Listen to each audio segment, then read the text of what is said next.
Magandang araw Pilipinas, narito ang data sa lagay po ng ating panahon. Tatlong weather system ang nagdudulot ng pag-ulan ngayon sa malaking bahagi ng ating bansa.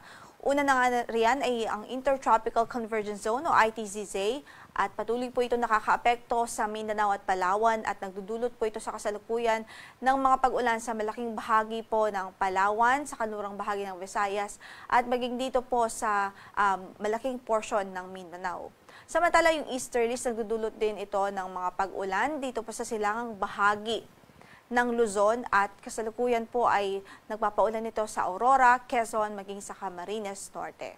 Samantala yung shear line ay ito po yung boundary ng dalawang hangin o air masses na magkaiba ang temperatura o malaki ang pagkakaiba sa temperatura and in result nagdudulot huyan ng mga kaulapan at ngayon nga po ay nagpapaulan nito dito sa extreme northern Luzon. Samantala, yung low pressure area na minomonitor natin sa loob ng ating area of responsibility, ito po yung dating si Bagyong Salome na naging LPA na lamang kahapon.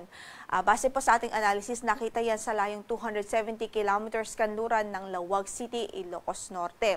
At kasalukuyan, wala naman po itong direktang epekto sa anumang bahagi ng ating kalupaan at ini-expect po natin na sa mga susunod po na oras ay maaari na rin po itong ma-dissipate o malusaw. Gayunpaman, patuloy po tayong mag-antabay sa magiging updates ng Pag-asa ukol dito sa LPA o low pressure area.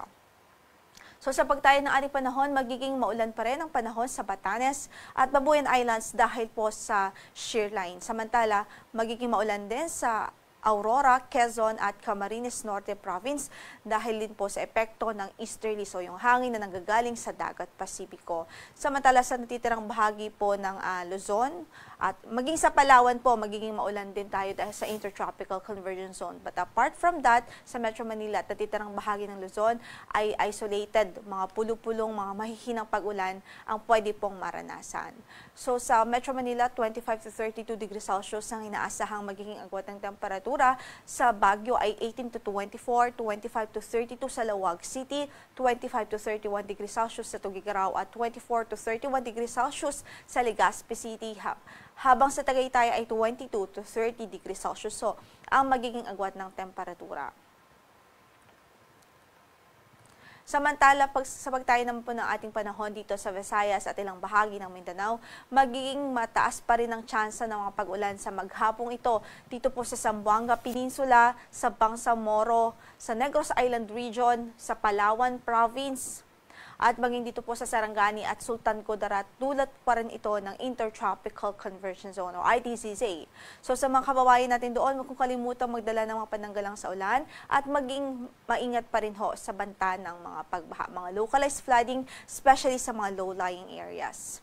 So sa pagtayo naman ng ating temperatura sa Cagayan de Oro ay 24 to 29 degrees Celsius, 26 to 32 naman sa Davao City, 24 to 32 sa Zamboanga, 24 to 31 degrees Celsius sa Puerto Princesa City, 26 to 31 degrees Celsius sa Cebu, 21 to 31 sa Iloilo at 25 to 30 degrees Celsius sa Tacloban, habang sa Calayan Islands ay 24 to 31 degrees Celsius naman po.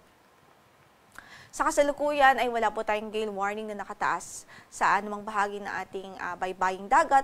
Although pinag-iingat natin ang ating mga kababayang mandaragat, especially dito po sa extreme northern Luzon dahil katamtaman hanggang sa maalon pa rin ang kondisyon ng karagatan dyan dahil sa northeasterly wind flow. So ingat po ang ating abiso sa ating mga kababayan doon, lalong-lalo po yung ating mga mandaragat na gumagamit ho ng mga small vessels o yung maliliit na sasakyang pandagat dahil sa maalong kondisyon ng karagatan.